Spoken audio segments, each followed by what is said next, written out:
Fala pessoal, eu sou o Breno. E aí galera, eu sou o Matheus. A gente é o fundador do Fora da Bula. Estamos hoje para o primeiro episódio da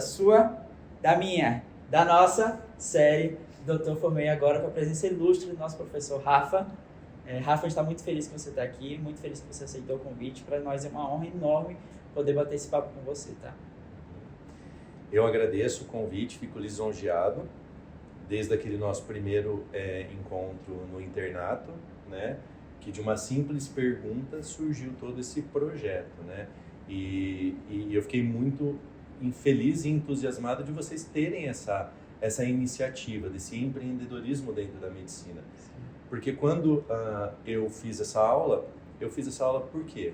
Porque a gente precisa saber algumas coisas. Nós médicos, além de medicina, a gente precisa saber como se colocar no mercado de trabalho, como que a gente vai ter o nosso regime de tributação. A gente precisa ter, dentro de planejamentos, como vocês batem muito na tecla do planejamento estratégico, a gente precisa ter na nossa carreira um planejamento financeiro e tributário. Com certeza. A gente precisa fazer com que o nosso tempo valha mais e que a gente tente gastar menos com tributação. E isso dentro da faculdade de medicina não tem, né? Não tem nenhum livro que vai nos mostrar isso.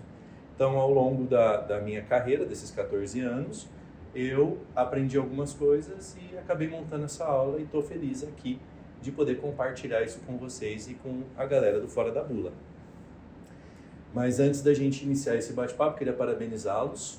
Essa iniciativa, aquele dia que vocês me perguntaram, que a gente iniciou aquele bate-papo, gente, foi um dia, eu estava entrando para fazer uma cesárea e esses dois chegaram para mim e falaram: Rafa, fizeram uma pergunta para mim, que queriam bater um papo, e eu virei e falei para eles: vou fazer uma pergunta, vou fazer aquela cesárea, não quero que olhem no Google e eu quero a resposta.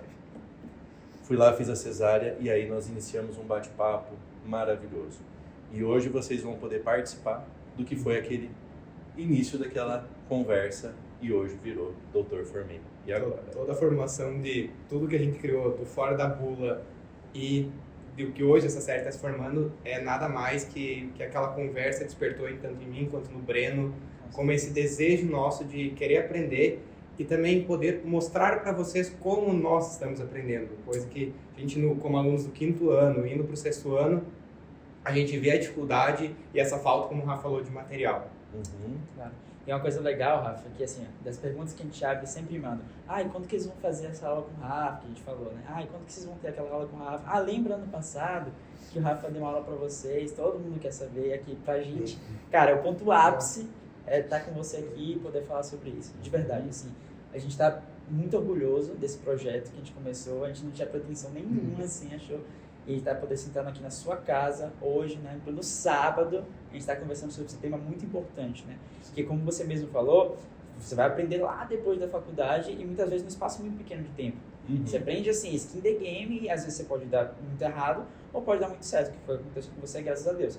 Mas se a gente começa a debater isso durante a graduação e coloca na cabeça das pessoas que isso é um tema importante, faz total diferença. Você não precisa empreender agora, mas se você já tem isso na sua cabeça, a semente já foi plantada. E é o que a gente quer fazer aqui hoje, plantar essa semente e regar para crescer no futuro. E é isso que a gente fala que quando nós estamos debatendo também o empreender nós mesmos, é isso que a gente fala. A gente está desenvolvendo nós mesmos para tentar ter uma futura profissão com mais qualidade, melhorar a nossa vida. Não é só empreender um negócio. O Rafa, talvez, ele não empreendeu um negócio físico, mas ele empreendeu ele para depois empreender o consultório. E depois, galera, isso eu vou deixar ele falar, que ninguém fala melhor que ele. Todo o sucesso que ele tem, que a gente passamos. Estamos até adiantando muita coisa aqui já. E acho que dentro desse nosso cenário atual, esse cenário mundial da pandemia e essa reinvenção de várias coisas, eu acho que isso é um tema muito importante para que a gente fale. Porque eu, quando estive sentado na cadeira da Faculdade de Medicina, como vocês, foi criado um conceito de que você tinha que chegar, sentar, conversar com o paciente, receitar, diagnosticar, receitar, tratar, tal. Mas hoje as coisas mudaram um pouco. Então, se você fica parado naquela inércia que nós dizemos, daquele conceito pré-formado, não, hoje a gente precisa se inovar, a gente precisa aprender e a gente precisa compreender algumas coisas para que a gente possa fazer diferente. do que foi aquilo do passado. Então, eu acho que isso é o pontapé inicial para que a gente quebre essa inércia da carreira médica. Com certeza. Tá? Então vamos? Vamos lá. Ó, gente, vamos só adiantar aqui, bate-papo informal, tá? A gente aqui tá numa roda de amigos, tá bom? Vocês podem mandar suas perguntas depois, a gente vai fazer o máximo para tentar responder. O Rafa vai ajudar a gente também. Com certeza. Mas aqui é uma conversa informal. A gente só não tá no bar porque não pode, né? Fazer o quê? Pode, estamos Tudo em bem, pandemia. estamos aqui. Pandemia. Então, Galera, todo mundo aqui tranquilo, todo mundo se cuidando, deixar sempre isso aí. Então, ó, Rafa, a casa é sua, sinta-se à vontade, dê seu show, a gente tá aqui só espectador. na todo sua mundo- casa. Não, na verdade, nem um show, nós vamos fazer um bate-papo Isso. aqui só para que a gente fale, né? Bom, a primeira dúvida é aquela. Me formei, CRM, aquele momento que vocês ficam fazendo esse countdown, né? É, Esses 20 dias que eu vi ontem, né, do pessoal da T3 já, 20 dias para o CRM e tal. E aí? E a hora que esse CRM está na sua mão? O que você vai fazer? Como que eu posso exercer a minha profissão? Como que eu vou me inserir? Como eu vou ingressar no mercado de trabalho, né? Eu acho isso importante, um tópico que eu gosto sempre de tratar com os alunos quando tenho essa oportunidade de falar, né, da gente ter essa proximidade. E eu gosto dessa proximidade porque eu acho que essa troca de experiências traz muito conhecimento para vocês, experiência, né? A gente passa um pouco de experiência para vocês. A gente sabe que a gente tem aquela formação clássica de 6 anos, da gente fazer a faculdade, formou. Somos ali clínicos gerais, somos médicos generalistas, digamos assim. E aí, o que a gente faz? No meu conceito, se eu tivesse que dar um conselho para vocês, eu falaria, se tão logo terminasse a faculdade, já ingressar numa residência médica, tá? sim. Porque a residência médica é um período árduo da vida, é um período difícil, onde que você tem... exige muito de você, do seu tempo, da sua dedicação, e a gente sabe que a remuneração hoje da bolsa de residência médica não é nada muito expressivo, né? E a gente também tem os cursos de especialização, que estão muito em alta hoje, muitas vezes o aluno, o médico em especialização, ele acaba tendo que pagar esse curso, né? E, portanto, saindo da faculdade, já ingressando nesse processo de especialização seria o melhor, porque depois que você começa a trabalhar e que você vê que a medicina te traz uma certa remuneração satisfatória, pode ser que você não queira mais se submeter a uma residência médica, né? Isso aconteceu. Estamos falando de uma década de diferença, uma década e meia de mim para vocês, e eu tenho vários colegas que nessa trajetória ficaram sem a especialização, e eu sei que hoje, né, eles pensam, nossa, devia ter feito. Por quê? Acho que na nossa primeira conversa, Breno, dentro do vestiário do centro cirúrgico, eu falei para você, né, perguntei o que você queria fazer e tal, Sim. e num bate-papo rápido eu disse, a gente sempre tem que projetar. Acho que até mesmo na escolha da sua especialidade, você tem que projetar. Nesse momento, bacana, eu quero ser um médico emergencista, Sim. vou fazer emergência. Ok, legal. Adrenalina, ER, Grey's Anatomy, tudo isso que a gente tem, né? Porém, você consegue se ver aos 50 anos fazendo uma sala de emergência, Pois é. né? Então, isso a gente tem que levar em consideração. Me vejo com 50, 55, 60 anos numa sala de emergência.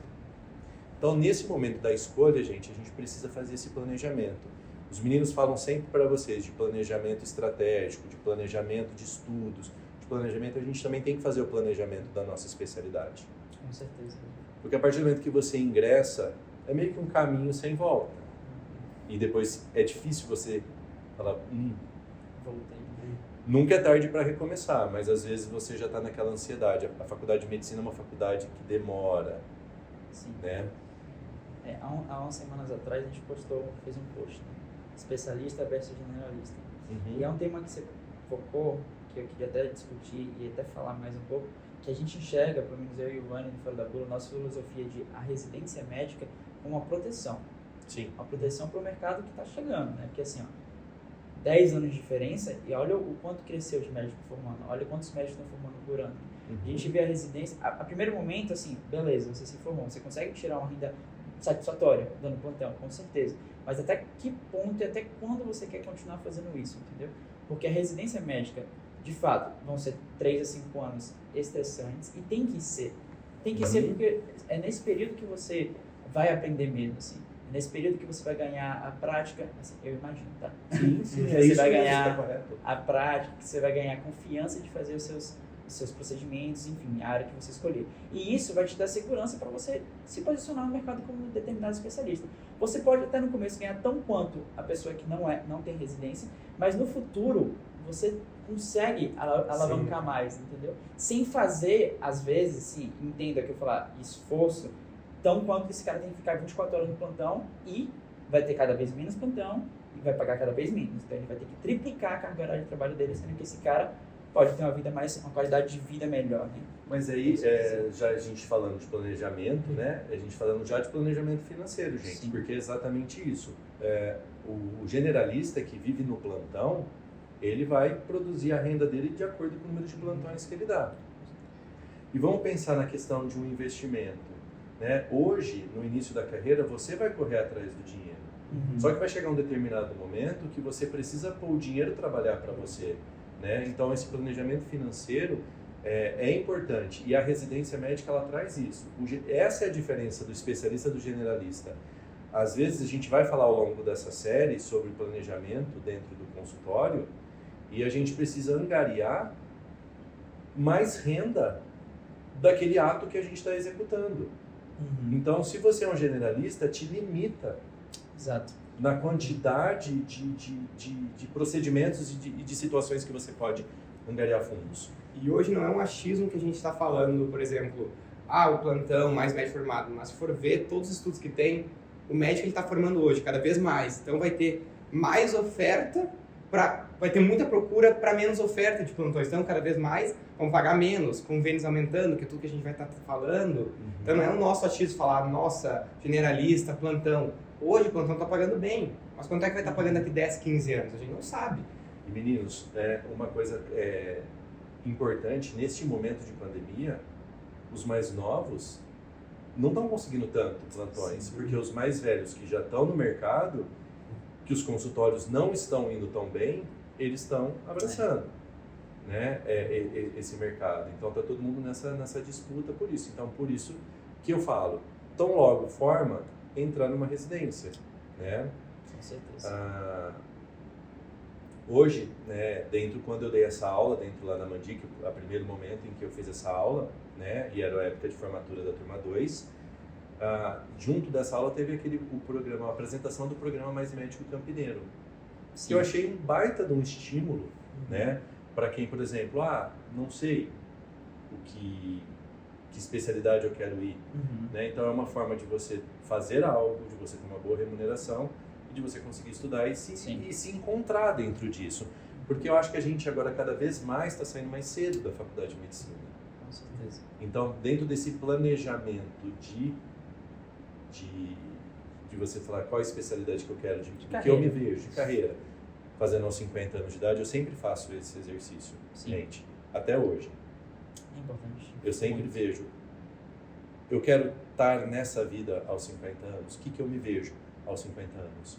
Então esse exercício a gente vai fazendo, até mesmo para o gerenciamento de uma carreira de um especialista, tá? Só um pouquinho, Rafa. Explica só os mais médicos campineiros, que tem gente que não é de Campinas também e não sabe o que é. Perfeito. Só pra... Muito bem. O programa Mais Médicos Campineiros foi criado pelo Programa de Residência Médica em Medicina de Saúde da Família, tá? E ele foi um projeto muito grande e interessante para a nossa cidade, nesse momento de crise de saúde, né? Ele trouxe todos esses residentes, acho que não tenho esse dado certo, mas acho que entre 40 e 50 médicos residentes existem na cidade de Campinas, entre todas as instituições, Mário Redigatti, PUC, Unicamp, Mandic, né? Todas essas instituições de ensino. E esses médicos residentes, eles foram atuar nas unidades de saúde, levando médicos para essas unidades de saúde para atender a população. Ao passo que eles atendem, eles estão fazendo a sua especialização, tem outros estágios dentro de tudo isso, e eles têm uma remuneração além da bolsa, né? Então, naquele momento de que o médico hoje não está querendo, até entrando numa próxima parte daquela, não entrei na residência médica, como que eu posso atuar? Antigamente você tinha muitos médicos que faziam concursos públicos da prefeitura para ir trabalhar em centro de saúde, PSF, fazer o PSF. Porém, hoje a gente viu que os médicos não estavam animados para isso. Então, eles criaram esse programa onde eles melhoram a remuneração do médico residente e conseguiu preencher essas unidades de saúde aqui na periferia da cidade de Campinas para o atendimento. Eu acho que foi um projeto, eu escutei pela boca da Zeliette e do Giuliano, que são professores também da São Leopoldo. Sim. Achei interessante e parabenizo eles pela ação. A gente já percebeu que isso mudou um pouco a assistência da saúde da cidade, né? Mas e aí, meninos? Rafa, não consegui passar na residência. Esse é o medo, hein? Esse é o medo, né? Porque o ideal é que a gente saia e já vá fazer uma especialização. Mas e se eu não sei o que eu quero fazer? E se eu não me encontrei dentro de alguma coisa? E se eu gostei de tantas coisas que eu não sei? Muito bem. Ou eu não consegui passar naquela residência que eu queria, aquelas residências difíceis.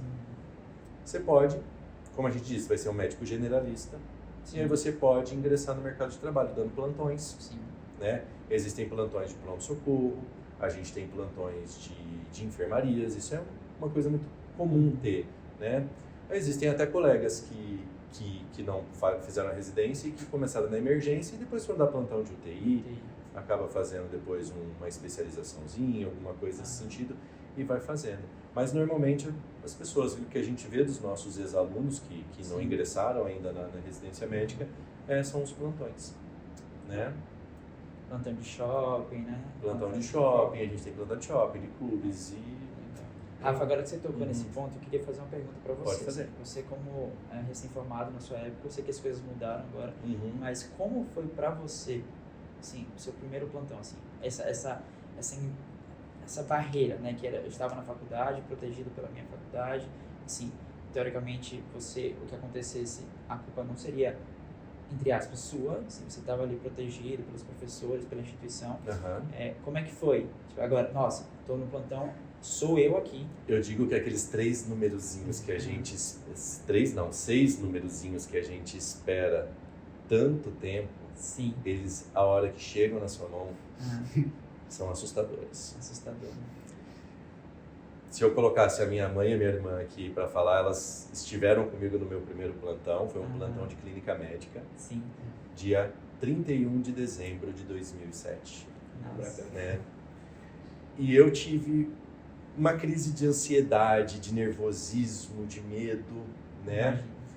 E porque você tenta, naquele momento do primeiro plantão, passa na tua cabeça, meu Deus. E se chegar aquele caso, você já vai pensar, se chegar uma coartação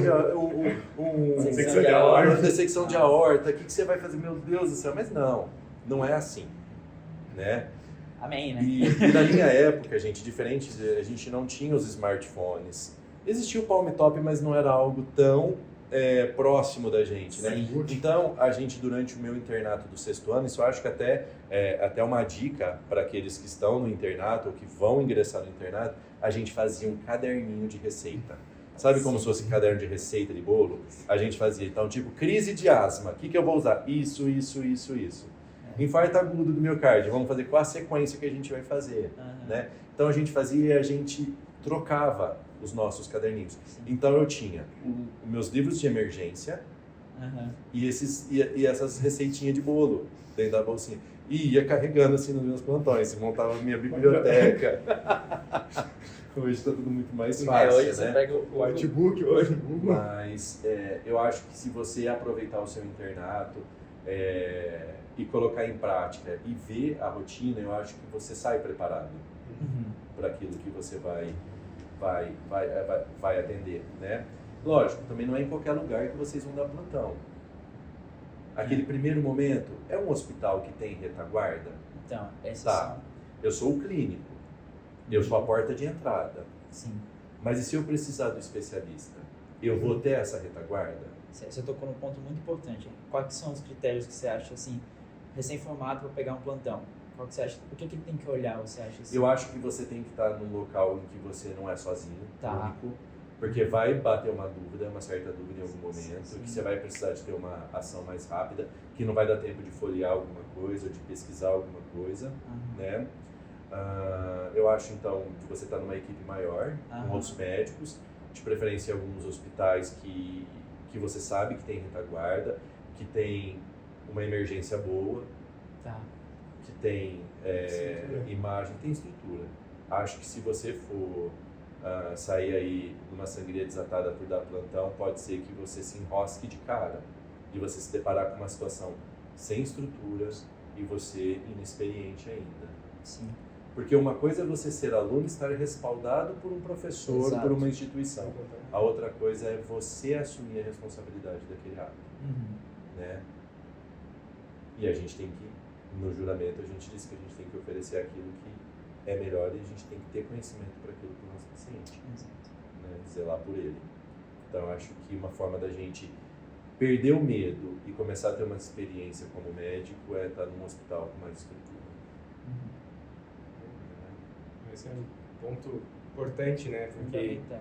a gente acaba também saindo perdido nas coisas que a gente fala, a gente sai um pouco perdido assim, do que escolher o plantão, como pegar, qual característica tu olhar. Porque tu imaginar, não, formei, tô com CRM, vou dar meu plantão, vou ganhar meu dinheiro. Mas assim, tu também vai sair que nem um louco dando plantão em tudo, como é que tu escolhe, como é que tu vai? É aquela questão que a gente sempre... É até legal, assim, por isso que você fica com essa angústia, nossa, eu preciso passar logo, porque você entra na residência, você acaba trocando sua instituição, que é a faculdade, para a residência. Claro, você é ali, você tem CRM ali positivo, né? Você consegue, você pode fazer merda e o respaldo é seu. Mas na residência você vai ganhar a mão. Por exemplo, você faz uma residência geral, cara, você tá apto para dar plantão de UTI, tá apto para dar plantão de emergência, porque você aprende muita coisa. Então por isso que essa busca, né, de você tentar passar logo depois de formar. Eu acho, pegando só um gancho nisso, que olha que a gente começou o bate-papo, eu gostaria de falar. Antigamente, por que o nome residência médica? Vocês pararam para pensar residência? Teve uma época que eu fiz um estágio de obstetrícia num hospital em São Paulo e lá existiam os quartos dos residentes. Por quê? Porque antigamente o chefe falava assim, nossa, hoje tem esse caso super difícil. Então ele queria que todos os residentes, independente da hora que fosse, estivessem assistindo. Então a residência vem de uma imersão dentro daquilo. Sim. Você vai aprender na repetição, pelo conhecimento. Então, gente, parar para pensar, eu quero fazer uma residência, eu quero fazer uma cirurgia geral. E eu não quero trabalhar muito na residência. Não, você tem que operar. Quanto mais você operar, mais experiência você vai ter. Ah, mas assim, a gente vê esse negócio de carga horária, gente, isso é uma dica. Desde que eu fui residente, a carga horária é 60 horas. E não tinha Aí mais vocês plantão, E aí vocês me perguntam, Rafa, você fazia 60 horas? Não, chegava a fazer 100, 108 horas, né? Virava 30 horas seguidas de plantão dentro de uma sala de parto. Mas eu sempre falava, minha mãe falava assim, nossa filho, meu Deus, que vida é essa? Eu falei, hoje eu preciso disso para ser quem eu quero, o que eu almejo, né? Então você vai passar por isso. Aqueles 5 a 6 anos, vamos dizer, a partir de 2 a 6 anos, que tu vai ter essa imersão, que a gente não tem como falar, tu não tem como escolher um serviço menos puxado, que tenha menos, todos Pelo vai ter a tua contrário, carga. você tem que estar num serviço puxado. Então tu vai, aqueles 6 anos tu vai falar assim, é o tempo que tu... Não, eu tenho que passar por isso, como você falou, né, Rafa? Tu tem que passar por isso, que é o futuro que tu tá almejando, onde tu quer chegar. É aquele sucesso que a gente sempre fala também num post fora da bula, que é o que não deixa de ser você atingir o que você quer para você. Sim. Só que para isso você tem que pagar um preço. Sim. Qual o seu caminho que você tem que trilhar para chegar lá naquele ponto, não é? Pulou, formou, um bug jump e já chegou no outro lugar. E uma coisa bem legal, interessante, que assim, claro, a gente sabe que é um período difícil, um período puxado, um período que você não vai ficar muito tempo em casa. Tem até aquele trocadilho, né? Interno, você fica assim, um período. Você acaba ficando mais tempo em casa, então você fica 6 horas lá, às vezes um pouquinho mais por dia lá, você está interno. Residente não, você vai morar, residir no hospital e às vezes você vai para casa. Assim. Às vezes você tem o luxo de dormir em casa. E aí que você precisa ter na cabeça assim, beleza, vai ser um período muito difícil na minha vida, vai ser um período que provavelmente assim, você vai falar, nossa, eu não aguento mais, vai Você infernizar vai ter todo vontade de dia, sentar e chorar. sentar e chorar, mas você consegue passar por isso porque você tem claro o seu objetivo no Sim. futuro. E isso aí que tá. Porque assim, por exemplo, você entra numa residência X e vai no embalo e entrou, não é o que você quer, aí você fica com aquele questionamento, será que eu tô passando por isso? Pra quê? Qual que é o meu objetivo no futuro? Então, muita gente desiste, muita gente troca e tal. Quando você tem esse objetivo claro na sua mente, você consegue passar por isso. Você vai reclamar, porque é natural, e você tem que reclamar Você mesmo. vai, não, isso é natural É da gente, natural, né? você está estressado, os seus hormônios estão bagunçados, você não dorme direito, café até não sei aonde. Mas você tem um objetivo muito claro, então você consegue passar por isso sem desistir, né? Sem fraquejar e consegue entender que foi importante na sua formação. Sim. Por isso que a gente fala, tenha objetivos claros. Não se paute na escolha da sua especialidade por coisas muito pontuais, assim. Entenda, assim. Faça concreto assim, o seu objetivo, porque você vai conseguir passar por isso, né? Eu tive muito contato com residente, por exemplo, de neurocirurgia, que é uma especialidade muito difícil. E a taxa de desistência beira de 80% no R1. Mas por que as pessoas conseguiram ficar? Porque elas tinham claro que elas queriam ser neurocirurgiões, elas queriam isso, elas tinham o planejamento estratégico desde a faculdade de como seria o futuro e elas conseguiram passar por esses 5 anos puxados, ok, tá? Sim. E dentro disso, a residência tem data para começar E data pra para terminar. Entendeu? E eu quero puxar um gancho agora, fazendo outra pergunta pro Rafa. Como a gente fala, tem muitas pessoas que desenvolvem essa visão do que quer ser tudo Sim. durante a faculdade. Mas pode desenvolver no 6º ano como no final também, né? Sim. Como é que fica essa situação? Tipo, tu pode fazer teu objetivo ficar claro, não precisa ser desde o primeiro ano, não tem uma data fixa. Sim. Tu pode tornar ele claro antes ou depois, né? Sim, tem. Eu acho que até o internato ele tá aí para isso, né? Uhum. Eu entrei na faculdade que era cirurgião plástico. Da cirurgia plástica eu fui para neurocirurgia. Ah, Amei nice. clínica médica. Igual, acabou da joia. Amei clínica médica, amei cirurgia. Eu falei, e agora, José? O que eu faço? Sim. Né? Aí encontrei a GO. Por que, Rafa, você escolheu ginecologia? Sou clínico, sou cirurgião e tenho obstetrícia que é maravilhosa. Sim. Isso me tocou. Então eu consigo ter algo completo. Eu tenho o meu consultório que eu gostaria de ter, né? Eu opero do jeito que eu queria operar. Ainda tem a questão do parto. Muita gente fala, obstetrícia, né? Mas foi algo que me tocou. Sim. E sabe de uma coisa, meninos, que eu acho importante nesse momento? E às vezes no internato que você vai ter isso, lá principalmente no 6º ano, a gente faz por repetição. Aham. A gente vai inovando, as coisas vão inovando e vão se modificando. Você vai tendo inovação dentro daquilo. Mas aquilo acaba tendo uma conduta de repetição. Sim. Tá aí o momento que tem que te tocar. Exato. Qual que é o meu propósito dentro disso? Né? E porque você vai viver aquilo. Então, na tomada de decisão, você tem que pensar, isso levar em consideração também. Porque você vai fazer, e você vai... Todo mundo vai querer, eu quero ser o sucesso, eu quero ser o máximo. Você tem que saber que para você ser isso, Sim. não chegar e já olhar o melhor fruto daquela floresta.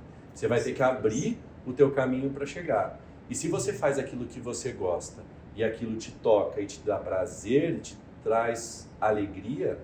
Eu falo, até hoje não tem um dia que eu não entro no meu consultório e falo, uau, que legal estar aqui, Sim. de receber os pacientes. Isso me motiva, isso alimenta o meu dia. Então você precisa ter essa busca de você, dentro de você, né? E planejar isso. E aí uma dica aí pra galera, tá? Se exponha ao máximo. Sim. Então assim, você não tem como você saber tudo de uma profissão no internato, por exemplo. Você não sabe as minúcias do dia a dia, por exemplo, de um ginecologista, de um cirurgião plástico, de um neurocirurgião. Você não consegue saber isso durante a faculdade. Então, cara, celular, rede social tá aí pra isso. Manda mensagem, pega o telefone do Rafa e fala, Rafa, eu queria ver como é que é o dia a dia do GO. Sim. Vai, vê como é que é. Porque assim, é muito mais fácil fazer isso agora do que depois você escolher uma especialidade e se frustrar na hora que você queria. E eu acho muito bacana isso dentro da São Leopoldo Medic, da proximidade que nós, professores, Sim. temos dos alunos. Tanto que nós estamos aqui hoje um sábado na minha casa, a gente já saiu, já bateu um papo para planejar tudo como a gente ia fazer. Aham. E tem essa proximidade. Sim. Não é só aquela coisa do professor-aluno, não, vamos lá, professor, eu queria entender como que é. Aham. Como que é a vida do ginecologista? Sim. Só vai ter real noção do que, por exemplo, você vai fazendo no futuro sua especialidade. Aqui, cada um está numa área, cada um dois aqui pretende coisas diferentes. Mas quando a gente tá, tu vai ter que vivenciar aquilo para saber se é aquilo que tu quer. E é diferente de Exato. vivenciar uma semana do que tu vivenciar um mês. Tu tem que viver uma rotina. Por exemplo, no internato, a gente passou mais de 2 semanas com o Rafa, total de 8 semanas na GO, uma diferente da outra, a gente conversa com pessoas que passaram por coisas que a gente não passou, nós passamos por outras coisas, Sim. num tempo, e todo mundo junto lá, Sim. cada um coisa. Então a vivência, ela vai trazer aquilo lá que tu vai imaginar, não é só aquele filme lá, tudo maravilhoso, vai ser a sua profissão, tu vai estar cansado, tu tem várias variáveis que nós vamos chegar batendo. É. Sim. Com certeza. Então, vambora. Bora. Bom, falamos então disso como a gente ingressa na profissão, Aham. desde a residência médica e ao passo de você não ter entrado, como você pode trabalhar. Sim. Pode trabalhar em PSF, pode trabalhar então em pronto-socorros, enfermarias, dando plantão, etc e tal. Mas aí tem uma grande dúvida, né? Que a gente Precisa saber, né? precisa saber, É, né? claro. Como que a gente formaliza a nossa atuação profissional? Esse é um ponto. Quando eu estava me formando, estava bem naquele momento de transição Aham. do processo de CLT Sim. para a pessoa jurídica, tá? Então a gente tem aqueles tipos de regimes de tributação, de regimes de contratação, tá? Então você pode chegar a um determinado serviço e você ter um contrato CLTista pela CLT, de você ser registrado, ter direito a férias, o 13º, mas isso a gente vem vendo hoje na prática que muitos serviços já não utilizam mais essa forma de contratação, tá? A forma de contratação hoje muitas vezes é ou como profissional autônomo, Sim. né, que você vai emitir um recibo para aquela instituição de que você prestou aquele serviço, né, sem vínculo empregatício, Uhum. né? Então temos a CLT, o profissional autônomo e o que está mais em alta, que é a pessoa jurídica. E é o que você falou, assim, ó. Eu vejo, você, assim, eu sou bem leigo nesse assunto, assim, eu tô Tá. aprendendo com você agora, acho que a maioria também, tá? Mas a tendência é cada vez menos ter CLT, porque veja como visão de tipo do gerente do plantão ali, ou da Diretor do Unimed, hospital. diretor do hospital. Uhum. Veja como é essa visão do empreendedor, né, do diretor Tá. do hospital. Eu acho muito melhor contratar um profissional autônomo ou uma PJ, muito melhor do que eu pegar um CLT, que eu tenho que ter vínculo, eu tenho que ter carteira assinada, eu tenho que pagar 13º, eu tenho que fazer tudo aquilo. E se acontecer alguma coisa, a responsabilidade, claro, é do profissional, mas assim, cai muito sobre mim também, diretor.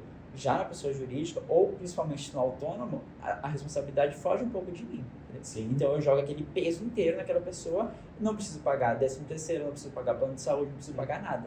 Então assim, eu acho que o regime de contratação CLT tende a quase acabar na medicina, assim. Eu acho que, eu estou falando para vocês, estou há uma década e meia Sim. na frente de vocês e eu não tive nenhum contrato Aí. como médico, CLTista.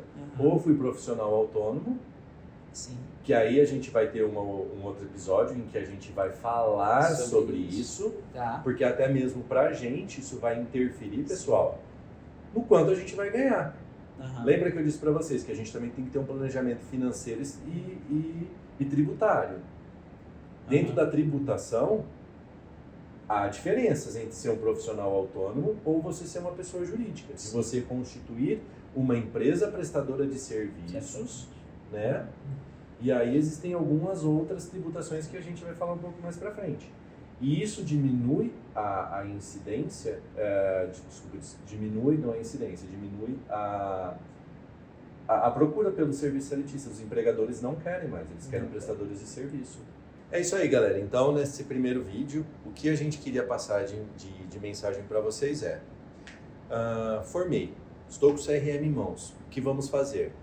O ideal seria que a gente entrasse numa residência médica e que já dessemos sequência à nossa formação, tá? Mas se isso não acontecer, a gente pode dar plantão, trabalhar em PSF. Existe também aquela possibilidade de você ir para o exército, Sim. né? Que existe aquela carreira militar, que muita gente acaba passando na residência, trancando a vaga de residência e indo prestar o exército. Isso acaba até sendo uma boa, Matheus, naquelas pacientes... É GO, né, cara? Isso acaba sendo uma boa para aqueles alunos que terminaram a faculdade e têm uma dívida. Por exemplo, tem o FIES para pagar, tem alguma bolsa e que precisa. Então, garanto a minha vaga da residência e vou fazer um serviço militar. Ganho um dinheiro porque acaba dando para fazer um bom pé de meia com o serviço militar, por isso que muita gente o procura. Faz isso. E aí depois você se dedica à residência médica, tá? E eu acho que de dica, para onde você vai dar plantão, você precisa ter, não ser o único médico, porque lembrando, você acabou de sair da faculdade, por mais que você seja um baita de um aluno, você vai ter a sua insegurança. Então, você precisa estar num lugar que tenha estrutura, que tenha que você consiga fazer diagnóstico e que você tenha retaguarda. Acho que isso é o fundamental desse nosso primeiro vídeo. Então, galera, eu queria agradecer muito vocês terem assistido esse primeiro episódio, o Rafa por esse nosso bate-papo aqui, que vocês fiquem com nós para o próximo episódio, vai ter falando sobre tributações, tá sensacional, o Rafa preparou o ouro em pó ali para nós, vai estar direto dando dica, e é esse o nosso objetivo aqui. Nós não queremos enrolar, a gente quer falar como a gente está aprendendo, como a gente quer fazer, escutando quem deu certo. Exato. Então, um abração, galera, para todo mundo. Rafa, mais uma vez, brigadão. E bora para a próxima. Bora lá.